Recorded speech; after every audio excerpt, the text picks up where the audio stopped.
Shabbat Shalom. Welcome to our home. Shabbat Shalom. We're so happy that you're joining us for University Synagogue Shabbat B'Yachad services tonight. We know there are people from our community here in Irvine and Orange County, California, and from all over the country, and we welcome you. I hope you've downloaded the prayer book that's right above this box where the service is, so you can join in. And we now turn in that prayer book to page 14 with the last line from the book of Psalms. Kol hanishama tahalel hallelujah. Let every breath within us praise Adonai. Hallelujah. Kol haneshama tehalel Hallelujah, Kol haneshama tehalel Hallelujah, Kol haneshama tehalel Hallelujah, Kol haneshama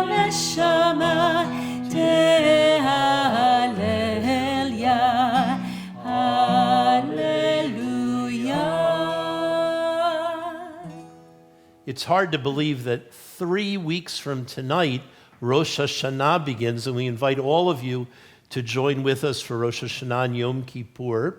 And you can just, again, go to our website to get information on how to be part of our community or to be with us for the high holidays. This month of Elul is a countdown to Rosh Hashanah, to the new year, to a new beginning.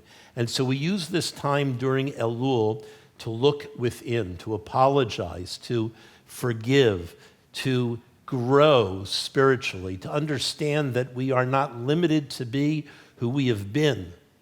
But a new year gives us the opportunity to grow into who we want to be, our more idealized selves. We know we can't change everything in a minute, and that's why there is this countdown of the month of Elul till Rosh Hashanah and the period of Rosh Hashanah to Yom Kippur. So keep thinking every day, teshuvah, tefillah, utzedakah, teshuvah, thinking about people to whom you need to apologize and thinking about people you need to forgive.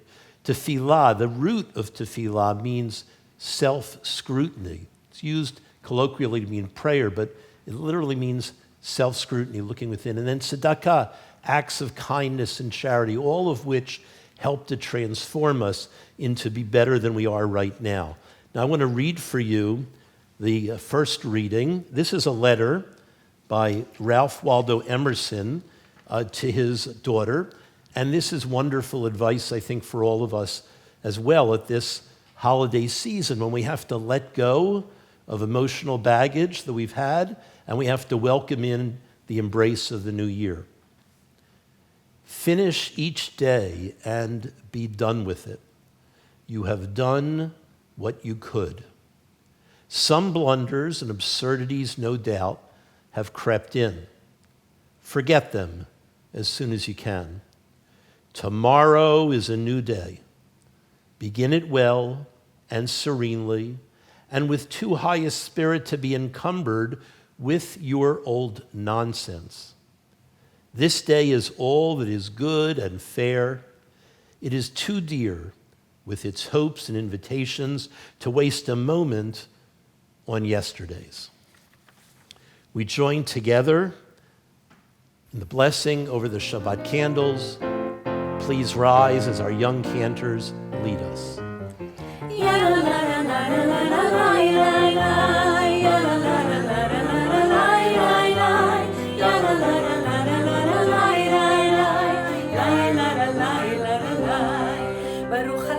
Adonai Eloheinu, Eloheinu, Melech haolam, asher קידשנו במצוותיו וציוונו, ציוונו להדליק נר של שבת.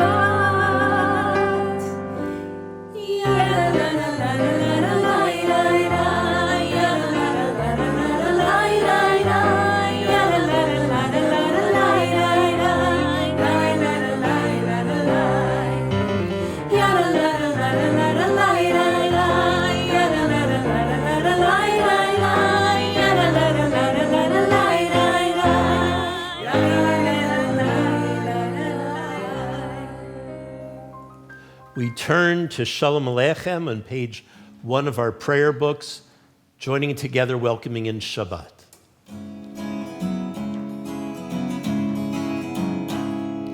שלום עליכם, מלאכי השרת, מלאכי עליון, ממלך מלכי המלכים, הקדוש ברוך הוא.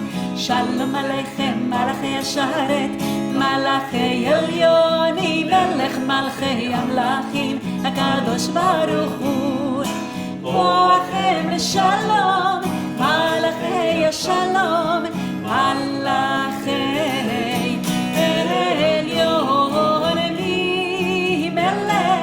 מלכי המלכים הקדוש ברוך הוא.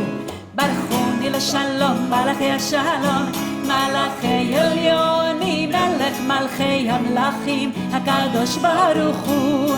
ברכוני לשלום, מלכי השלום, מלכי עליוני, מלך מלכי המלכים הקדוש ברוך הוא.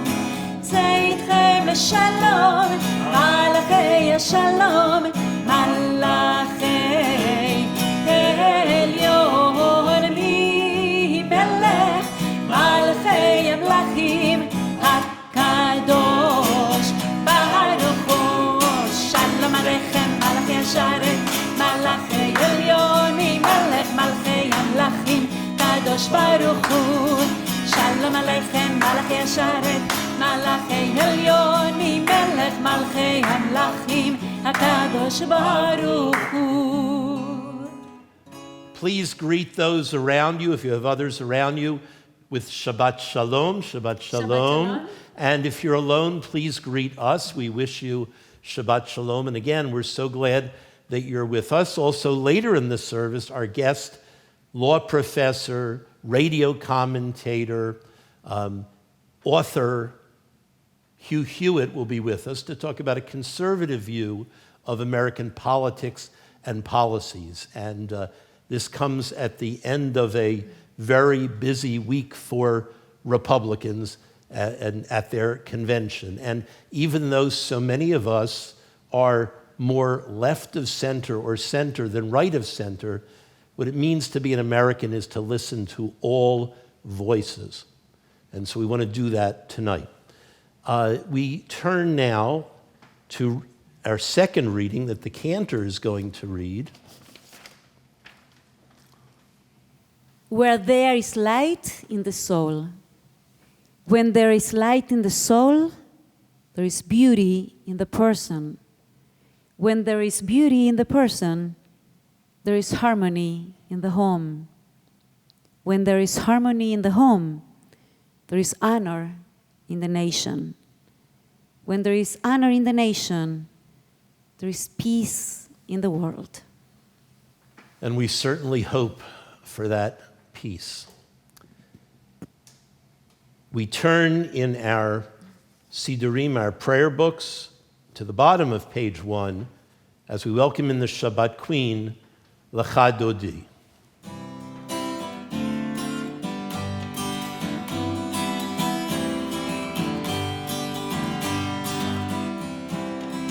Lecha Dodi, לקראת קלה, פני שבת נקבלה.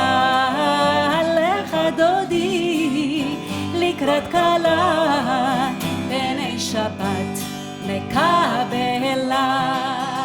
שמור וזכור בדיבור אחד, השמיענו אל המיוחד. אדוני אחד שמו אחד, לשם ולתפארת ולתהילה. Lecha Dodi, לקראת קלה, פני שבת נקבלה. Lecha Dodi, לקראת קלה, פני שבת נקבלה. לקראת שבת לכו ונלכה, כי היא מקור הברכה, מראש מקדם נסוכה, סוף מעשה במחשבה תחילה. Lecha לך דודי לקראת כלה בני שבת נקבלה לך דודי לקראת כלה בני שבת נקבלה. We welcome in the Shabbat Queen, so turn to a doorway, open that doorway, or imagine it open, turn to that doorway to welcome in the Shabbat Queen. It's a way of saying in our tradition that the image of royalty transforms the mundane. And most of the week, we live in the world of the mundane, of the ordinary, of work. And now with the tragic pandemic, we are trapped so much at home. Look, this has become University Synagogue's sanctuary, this dining room of ours to which we invite you in each week.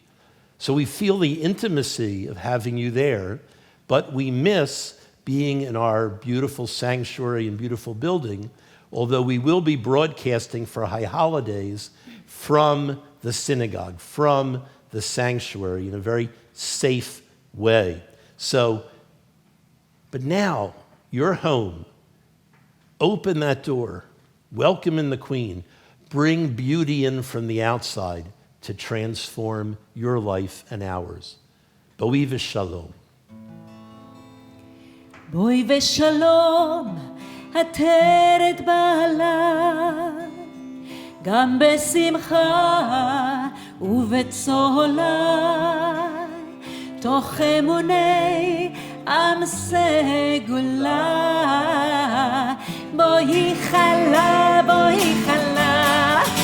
לך דודי לקראת כלה, פני שבת נקבלה. לך דודי לקראת כלה, פני שבת נקבלה. יאללה לילה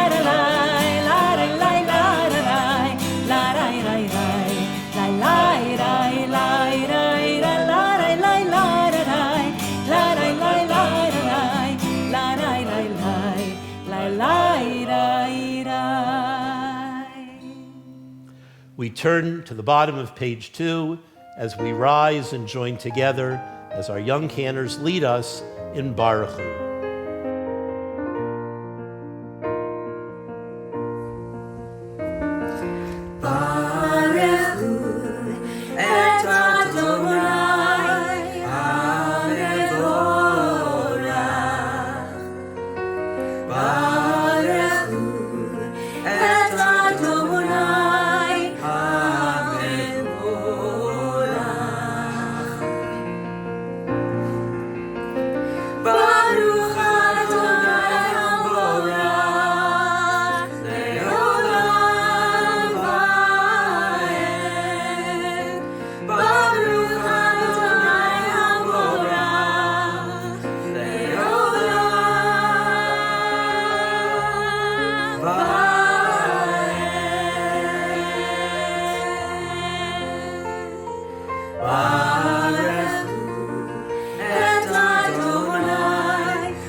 So far the poems have been from Emerson, from a Chinese proverb, and now from Rumi. There are two kinds of intelligence.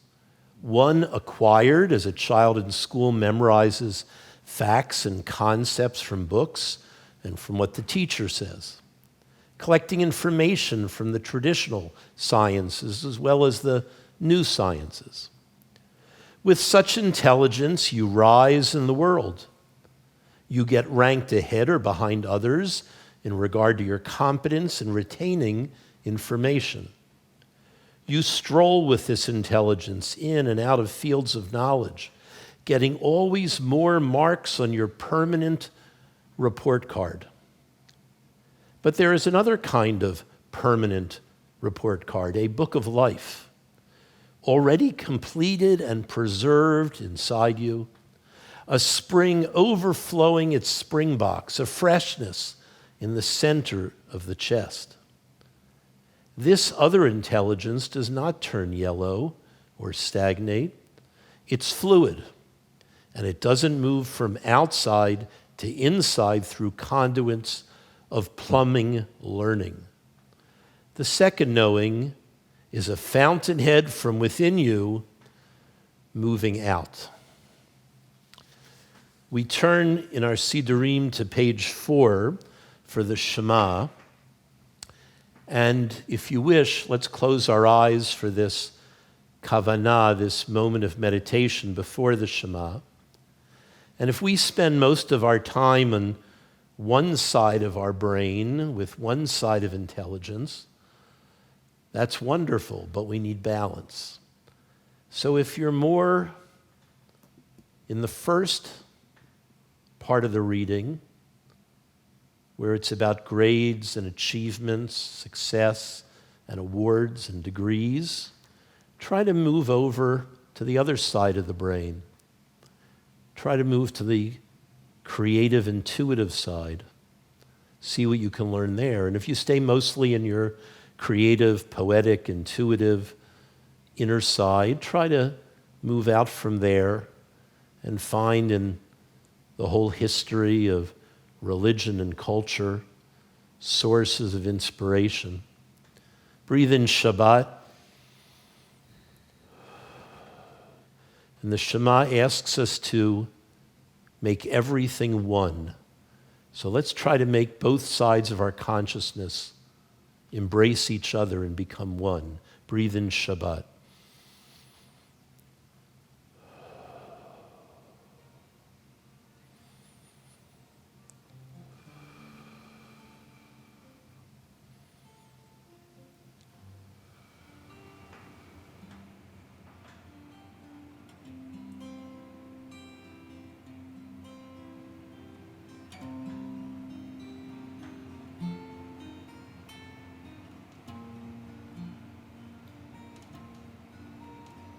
Shema Yisrael Adonai Eloheinu Adonai Adonai Echad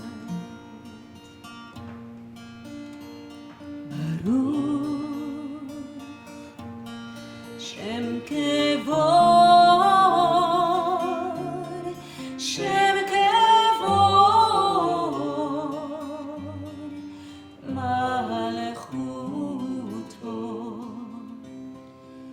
Leolam, Leolam Evayet.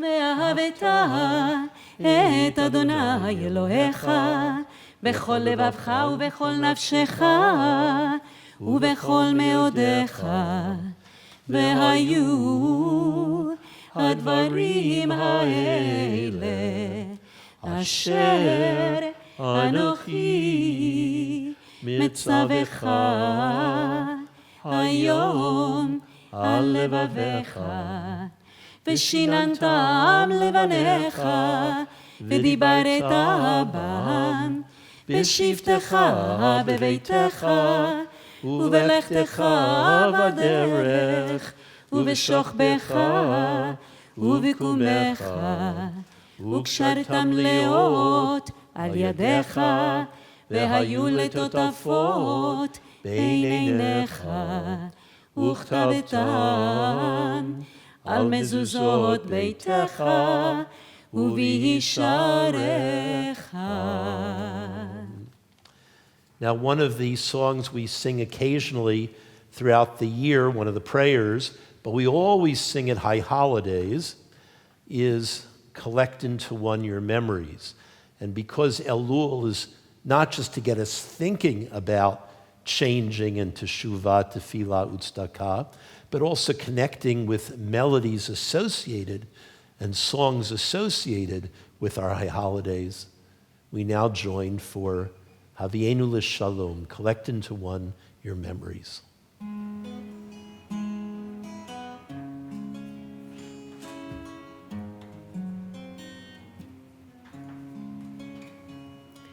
Collect into one your memories.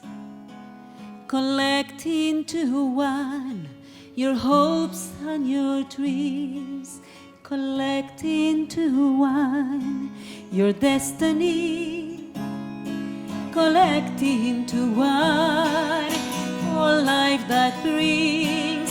Havienu L'Shalom, L'Shalom, L'Shalom.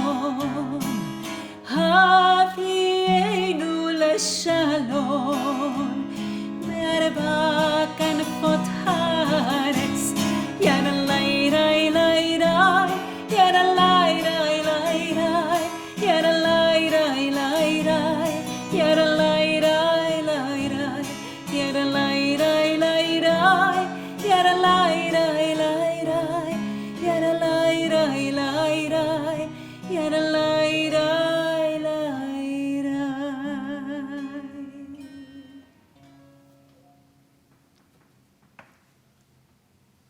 These words come from the Talmud, and they're wonderful words for this time of year.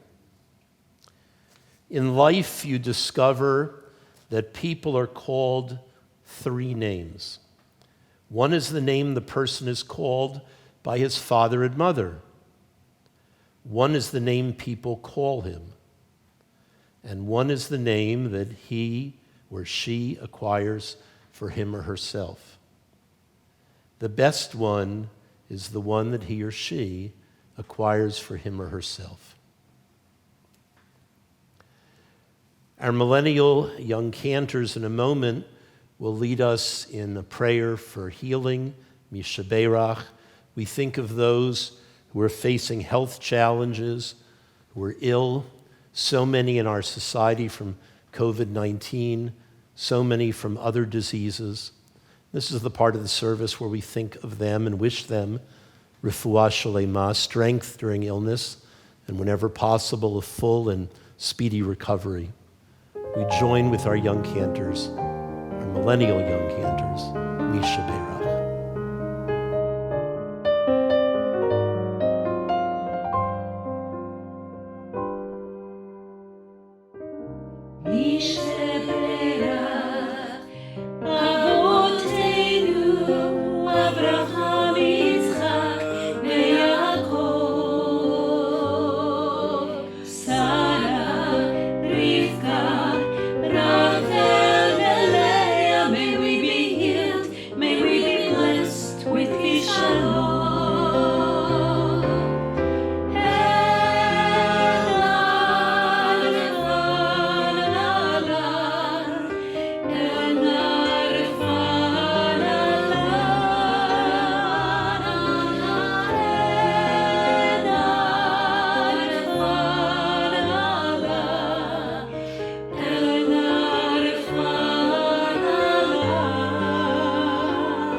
We join together for Kiddush, Motzi, and Motziah. Baruch atah Adonai Eloheinu melech haolam, borei peri hagafen L'chaim. Baruch atah Adonai Eloheinu melech haolam, hamotzi lechem min haaretz, nivarech et ein hachayim, hamotziah lechem min haaretz. After Mourner's Kaddish, please stay tuned for Hugh Hewett, my interview with him about a conservative view of politics, and policies in America. Please join in with me in reading a reading by Helen Keller, which you'll find on page 12.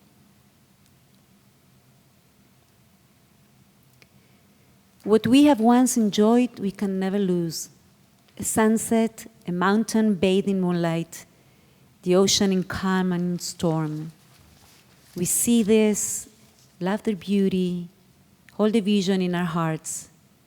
All that we love deeply becomes a part of us. We turn to page 11. Please rise for Mourner's Kaddish, Kaddish Yatom.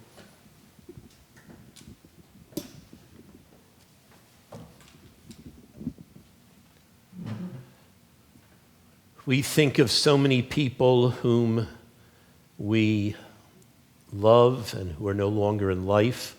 We miss them, especially as we approach the holiday season of the high holidays. We think of them, how we stood with them in services, or perhaps if we weren't born Jewish or not raised Jewish, we learned along the way from people who mentored us and taught us the beauty of apologizing and forgiving, for spiritual growth, for insight, for the hard work of change and transformation. We think of those who are tragically no longer alive because of the pandemic as well, and how each one of us has a responsibility, as does our government on every level, to do everything it can to do what we call pikuach nefesh, saving lives. For all those whom we remember, zichronam livracha, their memories are a blessing to us all. Yitgadal v'yitgadash shemei rabbah, b'alma divrach chirutei v'yamliach malchutei, b'chayechon v'yamechon v'chayei d'chol beit Yisrael, b'agala v'zman kari v'imru amen.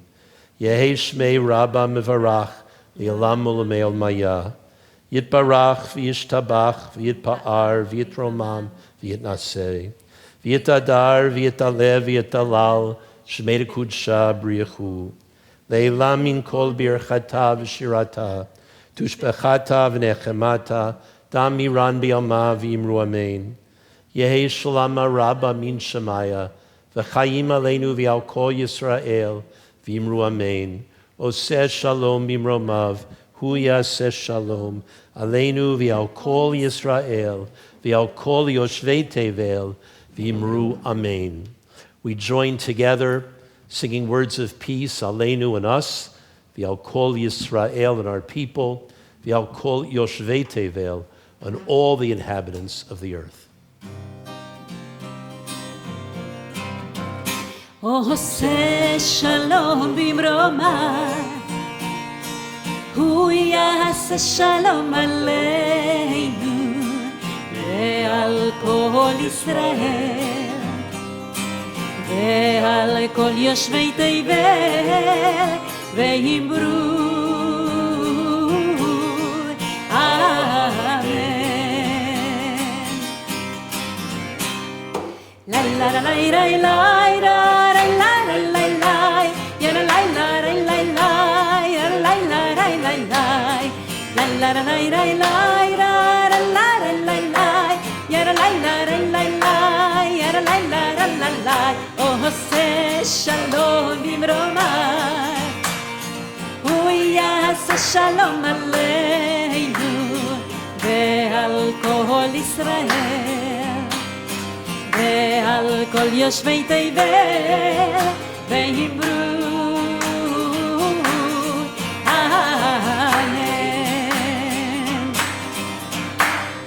La la la la la la la la la la ya la la la la la la ya la la la la la la la la la la la la la la la ya la la la la la la ya la la la la.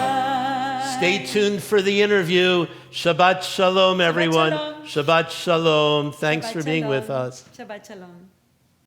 I'm delighted to have Hugh Hewett as my guest tonight for services. We're just so happy whenever he speaks at the synagogue, and this is a little bit more distantly than usual. He's in his studio in Washington. Hugh is an author, lawyer, tenured university law professor, columnist, and nationally known public affairs and policy commentator. He broadcasts a nationally syndicated radio show heard in more than 120 cities across the U.S. every weekday morning. He's also the president and CEO of the Richard Nixon Foundation, and 30 years ago, he assisted with the building and opening of the Richard Nixon Presidential Library and Museum. He's a frequent panelist on NBC's Meet the Press, a columnist for the Washington Post, and the author of more than a dozen books.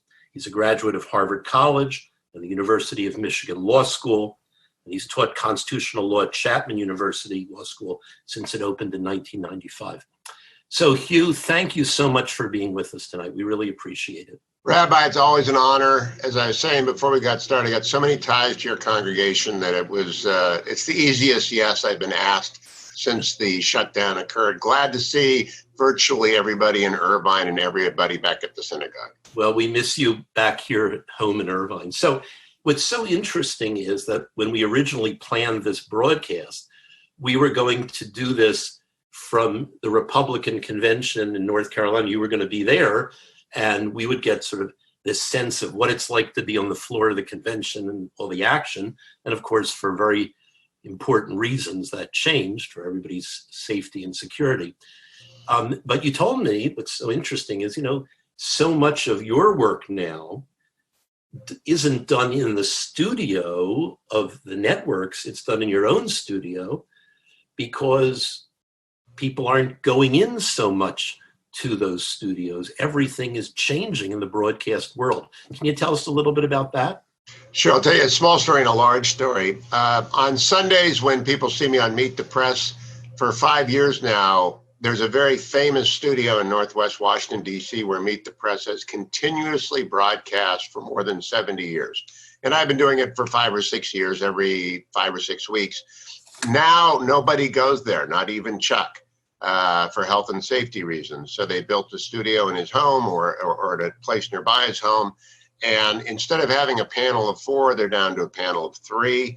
And we all go to different studios, which are all very carefully cleaned because NBC is hypersensitive. I'm in my radio studio, and I'm the only person that comes into my radio studio because, again, we're very hypersensitive.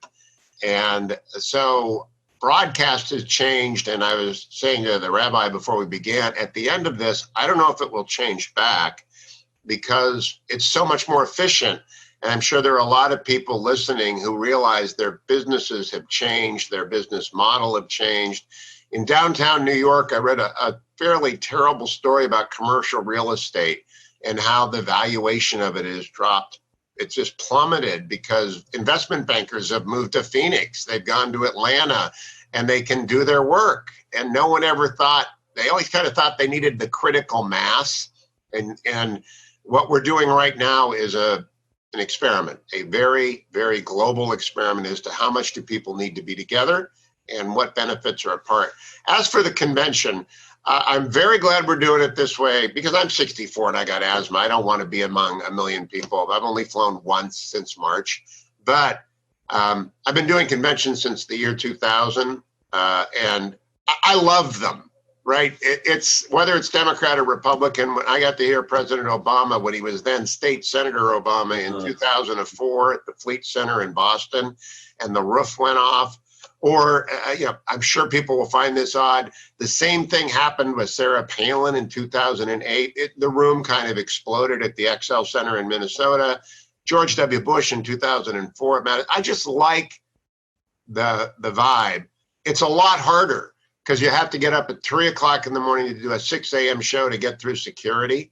And now I get up at 5:30 in the morning to do a 6 a.m. show. And when you're done, you don't have to lug all your equipment back to the hotel and set up.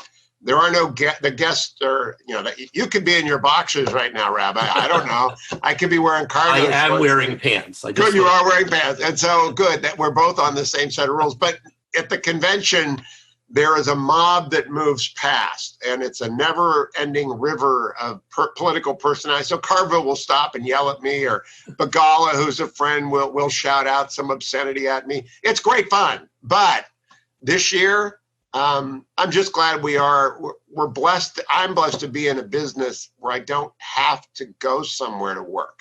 I can just work in the studio. Yeah, it's a change for everybody, but I think most dramatically for someone like you in the broadcast world. So let me ask you to evaluate the Republican convention thus far. We're talking on Wednesday afternoon. Yes. So if you want to give us an evaluation thus far, and then also evaluate the Democratic convention of last week. Let me take them in reverse order. Democrats had a very good convention. Vice President Biden had a very low bar because he's been hiding a little bit from public inspection. So we didn't know what to expect, and he had a home run. He had a very good speech. I've been long on Senator Harris for a long time because I'm a Californian until I came back to D.C. 4 years ago. And I had told a meeting in Central Park 3 years ago she'd be on the ticket. So some people think me I'm a prophet. Yeah. I'm not a prophet or a son of a prophet. I just think if you happen to be a senator from California or an African-American, Asian descent woman and you're accomplished, that you're going to be on a ticket. And she gave a very good speech. They didn't really do a lot on policy. And the thing I used on my radio show the most was AOC's 2-minute speech. I played it 5 times. Because I want people to believe, look, here's the real Democratic Party behind door number 3, not Uncle Joe over here, who's very reassuring. This is the real Democratic Party. They had a good convention. Every morning thus far, I'm not going to do it tomorrow. It's just too early. I've been writing a preview piece for the Post based on the night before. So anyone who really wants punishment can go back and look at Hugh Hewett and Washington Post. I think they've had 2 great nights. In fact, this is so much better for the Republicans than for the Democrats, not in terms of quality, they're both very good, but Republicans always have terrible optics because it's an overwhelmingly Anglo audience. Its diversity level is so low. And so when you pan, they always go to the Texas delegation. It's 95% white. People of color will stand out a great deal. Well, if you've watched the first 2 nights, you've seen Tim Scott, you've seen Herschel Walker, you've seen the Attorney General Daniel Cameron of Kentucky, you've seen a lot of women, you've seen a lot of minorities, you've seen a lot of Latinas, and you say to yourself, well, maybe the Republican Party has a broader base than it really does. So from a visual point of view, I'm impressed on how it works. And the thing that surprised me 4 years ago that I'm not surprised anymore, President Trump spent 13 years in television, and The Apprentice was a very highly rated show. He knows the box. He knows how to make the box work. And some people object to using the White House as a prop, to the Rose Garden. I'll put that aside. If you've got the set, use the set. And they've got the best set in the world, and they're using the set. And so it's worked out quite well. Nevertheless, we're talking on Wednesday. Talk to me Thursday night at midnight, because if the president blows his speech, it's a blown convention. If he makes it good, I think it's a jump ball as we begin the sprint towards November. So let me ask you about your comment a minute ago about AOC. You want people to see that AOC is the real Democratic Party. Do you mean that strategically to advance Republican interests, or do you really think that's true? I mean, I think the party, the people in the country, in the primaries, rejected the AOC and the Bernie Sanders wing of the party. This is now a period of making the tent a little bigger than the center. But I think that Biden is a very centrist candidate with just a need to woo the left of the party. Do you really think AOC is the center of the party? You're tough, Arnie. This is why I got to be careful when I sit down with Arnie. I can normally get away with that, with a panel comment. Chuck Todd has to move on. He hasn't got any time. I can slip that in, and people will think, no, the rabbi comes back. Yes and yes. I think she's the future of the party. I think she's going to challenge Chuck Schumer for the Senate seat in 2 years. I think she does control a lot of the agenda, at least the rhetorical agenda, and the energy behind that wing is much greater because it's younger and it's more engaged. And Bernie actually rode a youth wave. Right now, it's a center-left party. I always say Kamala Harris is the most conservative of the leftists, and Joe Biden is the most conservative of the liberals. So they've taken the most conservatives of both their wings, and the old saying Jesse Jackson's saying is it takes 2 wings to fly. They have them both. in Senator Harris and the vice president. But I think in 4 to 8 years, we will have a genuine socialist alternative to a center-right traditionalist Republican Party. Trumpism is a phase. The Republican Party will revert to its norm, and whether it'll be Mike Pence or Mike Pompeo or Tom Cotton or Nikki Haley or Tim Scott, someone more traditional will return. Trump is a wrecking ball, and the president has basically leveled everything, but then the parties will revert. You know, in a New York Times interview with you in 2016, it was entitled "Hugh Hewett Doesn't Care for Billionaires." Oh, you got that? Yep. Oh yeah. And so I'm wondering how you feel about the party. I mean, someone like Steve Schmidt has made it very clear about how he feels about the party, right? He played a pivotal role in McCain's campaign. He was a Republican consultant for a long time. Now he's a never Trumper, a very vehement never Trumper. Correct. So where do you stand? I mean, where do you stand in the spectrum of the Republican Party? Many people are calling it a cult, a Trump cult.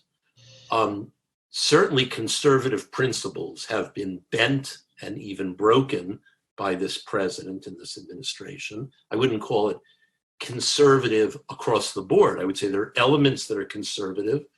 There are some elements that are frightening, you know, the QAnon and the white supremacist side of the party. So where are you in that spectrum? Well, I want to begin by saying I don't think QAnon and white supremacists have anything to do with my party. I liked it when Daniel Cameron said last night, we're talking again on Wednesday, I belong to the party of Lincoln, and we've been the party of freedom and equality forever, and we have to do some more selling on that point.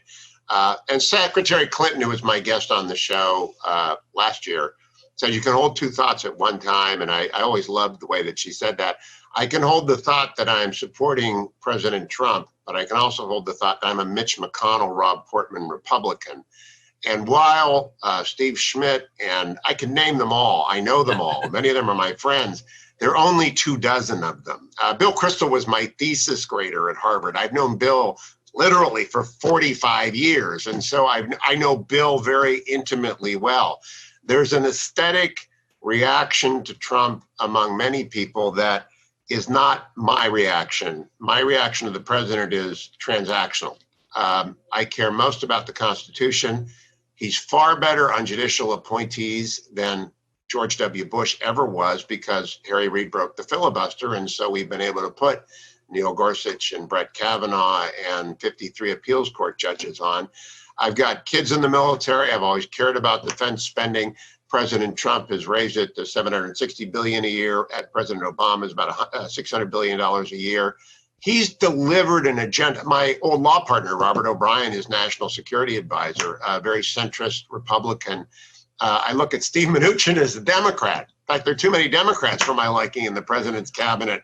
You guys know Peter Navarro is a UCI professor who was a left-wing candidate for mayor of San Diego, county supervisor, trumped around with Hillary Clinton when he ran for Congress. He's a left wing. I give Peter an endless rasher of grief when I see him around town because he snuck into the White House and he's been there for 3.5 years as a Democrat. So this is a completely different from anything I've ever seen Republican Party. The Steve Schmitz and the Nicole Wallaces and the Pete Wainers, they have an aesthetic objection. And some, not those three, but others, are disintermediated from their client base. They've lost their living. That's the consultant class, not the talking head class. But I just don't worry about it too much. I've only talked to the president a half dozen times since he became president. I've only interviewed him once. That was a couple of weeks ago. We don't see eye to eye on much. I mean, he's a New Yorker. He's a developer. The Constitution is, he made a deal and he's sticking to the deal like a developer will on judges, but I don't think he's an originalist or But here you are, an intelligent, educated, sophisticated human being. Thank you. And a very good political analyst. And I think a person who wants to lead the country, who wants to see the country go in a positive direction within conservative parameters. Yes. And then the president is somebody who is completely undisciplined, seems to be unaware or disinterested in the Constitution, has no problem breaking norms, including chopping up the Rose Garden for a photo op last night. Doesn't that disturb you? I'm not saying become a Democrat and repudiate the Republican Party. I'm saying, as a Republican, aren't there things that offend you? I mean, I'm offended by some Democrats. Yeah. Good, tough question. I've had my arguments with the president on his rhetoric and on his Twitter account. I have no truck with cruelty, and I don't like it in either party. I think the rhetoric that is, my two books here, the last two interviews I did, separated by Jacob Soboroff, which I would encourage to everyone, and You're Fired by Paul Begala. Mm-hmm. Now, these are both my friends, and they've both written magnificent books that are in part right and part wrong. I think it's useful to consider that when I looked at the Rose Garden last night, I think that's perfectly appropriate. I was in the White House counsel's office. I remember President Obama doing the ESPN bracketology every year, and my conservative friends would wring their hands. I said, no, you folks don't understand. The Hatch Act does not apply to the president. It doesn't apply to the White House. It applies to GS-15s. And they got upset with Mike Pompeo last night. They had 5 cabinet secretaries at the Democratic Convention 4 years ago. When you're so long and deep into this, you know what to get upset about. What I don't like, and what I think he has toned down after a number of he's phenomenally indifferent to the language on race. And I don't think he's a racist. I can smell a racist in a room. I know it. Irish Catholics do, because we were ourselves not as bad, of course, as Jews ever were, but certainly the subject of discrimination when my people came to the country. I know racism. I don't think the president's a racist. I just think he's a New Yorker. And I also don't think he's a Republican. He's a party of one. And when that party of one is over, we will revert to the norm. Now, he has 95% approval among the Republican Party, which does tell me that all of our rhetoric about deficits did not really matter to anybody except the pointy-head intellectuals like me. Apparently deficits don't matter. We have a 0.68% 10-year bond, and we have a $27 trillion debt. It doesn't add up at all economically. Generally, there's got to be some people who are watching right now who are tearing their hair out because they want me to condemn him. And I can't. I mean, from my perspective as a constitutionalist first and a military strength second, he's the best president we've had in my lifetime, even though he may not think very much about, the Constitution. He's never disobeyed a court order. He's got into an argument with my old office mate, John Roberts, where they throw hammers at each other. And I admire the Chief Justice pretty much more than any judge since Justice Jackson. And it just doesn't matter to him. He's a developer. How many units can I get? That's what they do. Let me ask you about the state of political rhetoric. Yeah. Forest fire. A few years ago, we were all introduced to terms like the deep state. Yes. Before that, most people didn't think of the term the deep state, whatever they felt about the government. All of a sudden, the deep state becomes truth. Fake news, enemy of the people. The journalists are enemy of the people. So all of a sudden we have this whole new vocabulary of polarization. What is the deep state? Is the deep state the same as just civil servants who have been there for a long time? I mean, what is the deep state? And why the nasty rhetoric? Let me take them in reverse order again. Enemy of the state's the one where I rebuke him every time. Enemy of the state is a Stalinist term that if people remember Darkness at Midnight, I'm sure you might have read when you were a White House fellow. They read it now. Yeah. It's a bullet in the back of the neck as you walk in the bottom of Lubyanka. And journalists are not enemies of the state. We're servants of the First Amendment. And I always rebuke that. Deep state, It's got nothing to do with American politics. There's a deep state in Turkey where people disappear. There was a deep state in Argentina where people were disappeared. There's a deep state in China where the Uyghurs are 1 million strong in concentration camps. And it means that the absence of due process. What we have is a permanent government. And a permanent government like the British Civil Service can sometimes be difficult to move. And Harry Truman said of Ike, he's going to come in here and say, do this, do that, and nothing's going to happen because he's going to think it's the military. And it's not the military, it's the government. Well, that was in 1952. It's gotten 70 years worse. There are only 3,000 political appointees out of 2 million civil servants. And I was the deputy director and general counsel of the Office of Personnel Management under Reagan. And, you can't fire anybody in the federal government. And the biggest way to resist a policy, and it is more liberal than traditional people are, they are left of the center of American politics, is to do nothing and to do it slowly. And so when conservatives wrongly use the term deep state, they ought to say the permanent government really isn't a fan of the president. But rhetoric on both sides, this is the problem of Twitter. The problem of Twitter is invective sells, and our media has monetized hatred. And I don't know if you can answer a question for me, Arnie. I hope your synagogue has avoided people falling out of friendship as a result of politics. I talked to Paul about this because Begal and I have been buddies for 10 years, and we both had friends walk away from us because of politics, and we can't believe it. Politics is like a card game. If you lose a few hands at bridge, you don't give up the game. But unfortunately, in America today, a lot of people are giving up the game. I think what's different this time is, again, I'm going to go back to the rhetoric, because I think generally when Democrats have seen a Republican win the presidency or vice versa, each side has accepted, a little grumbling, a little bit of anxiety and worry, but they have accepted this as a government that I consider normative and predictable to some degree. It's going to be a conservative administration. It's going to be a liberal one. I think what happened here was the language of the campaign and the character of Mr. Trump, before he became President Trump, polarized the electorate so much that when you have a wound that deep, it takes a long time to heal. It doesn't heal a week later or a month later.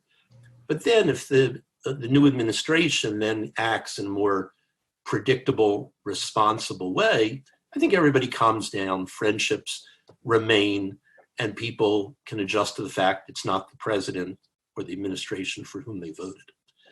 But when the rhetoric keeps ratcheting up, is constant, is used as a spear, people can't heal from the wound. So people have stayed in this alienated position, whereas you're saying they don't want to have Thanksgiving dinner together, they don't want to be friends anymore. That's a serious issue. I mean, we have a polarized electorate on both sides. I grant you that.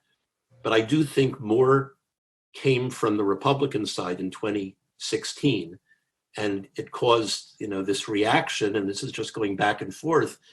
And who knows what will happen this November if whoever is elected, whether that wound will be healed or whether it'll just switch to the other side that'll be more alienated by the rhetoric of the people they oppose. I think it's a very psychologically difficult time in our country. We are not used to what you might call like propaganda used in the body politic as stagecraft. I'd give you something to think about, and you're better trained than I am about this. Lincoln said in his first inaugural before the Civil War, we must not be enemies, we must be friends. Of course, 660,000 people later dead. He gives a second inaugural and says, the ways of the Lord knoweth not. We have this suffering. I have a theory, Arnie, and the psychiatrists and the psychologists in the audience can tell me I'm nuts, which is 9/11 is a traumatic event, the likes of which the country has never experienced since Pearl Harbor. After Pearl Harbor, there was a cathartic war. After 9/11, there was no cathartic war. Rhetoric went very quickly from kill them all to Bush lied, people died, to a a horrific conspiracy theory about President Obama not being an American citizen, some race-based hatred, the shattering of norms by the 2012 election, where Harry Reid on the floor of the Senate said Mitt Romney didn't pay his taxes, and later on said, well, it worked, didn't it? It was a lie. The shattering of the filibuster. People who study the Roman Revolution, which is a 70 to 80 year period during which the Roman Republic dissolved bit by bit, step by step, into the Roman Empire and a Caesarship. They found every iteration, some traditional norm was broken. And so what you've referred to of the norms being broken since 2016, I look at the norms of 2014, especially the Bush-allied people died. I see a continual descent down that goes back to 9/11. And I wonder whether or not that isn't it. I was a big Mitt Romney guy, as people remember. And I found the anti-Mormon hatred to be quite disturbing. The pockets of it in my own party were quite revealing to me. You know, politics is secular business. But we're definitely in a tight spot. A test for you. I don't know how close you are to your White House Fellows group, but I don't even know if you knew what their parties were when you were fellows.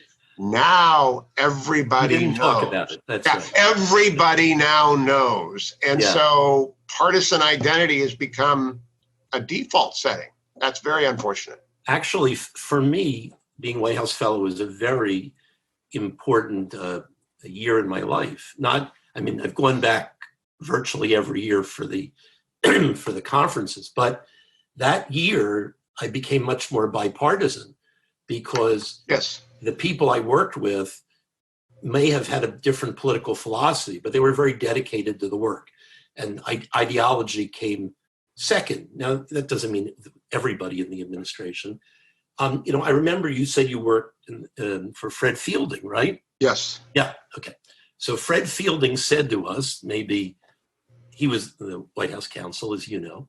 Yeah. When we started out, he said on one of the first days we were there, this should not be the best job you think you will ever get. Because I don't know if you heard that speech from him. No, I didn't, but he was yelling at me most of the time.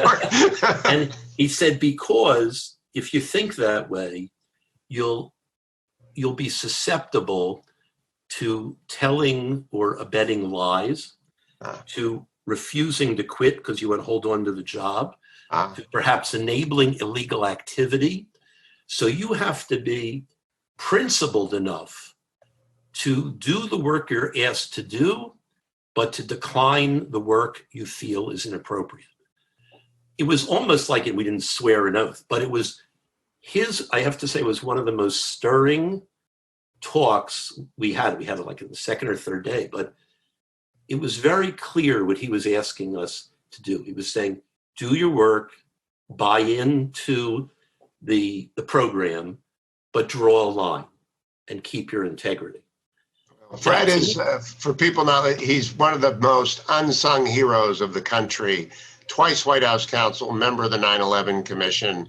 I talk to him maybe once a week and have lunch with him once a month. He's a grand old man around DC. Well, will you tell him that back he's in the be mid-'80s pleased. made a very big difference in my life.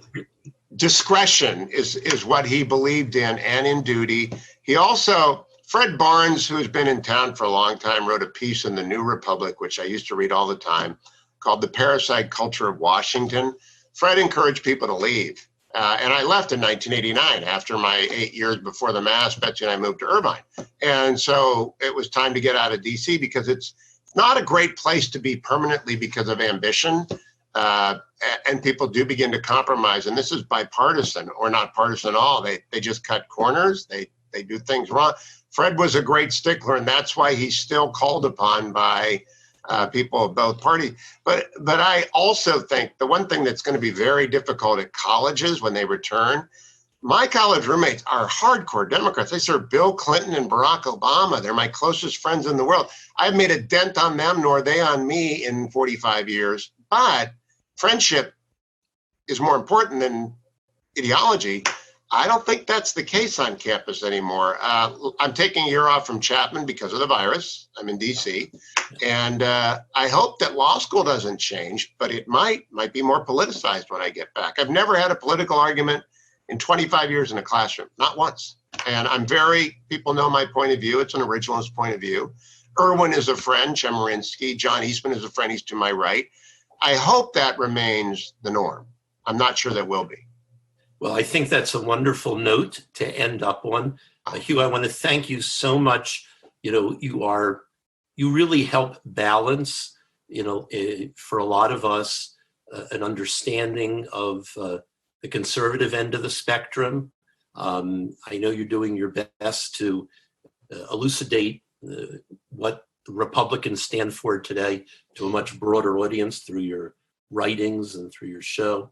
And I just thank you for taking time out of your very busy schedule for being with us. Rabbi, always a pleasure anytime you need me, and I'll be running past you again I love that path, as soon as I get back to Irvine. So my hello to all of our friends there.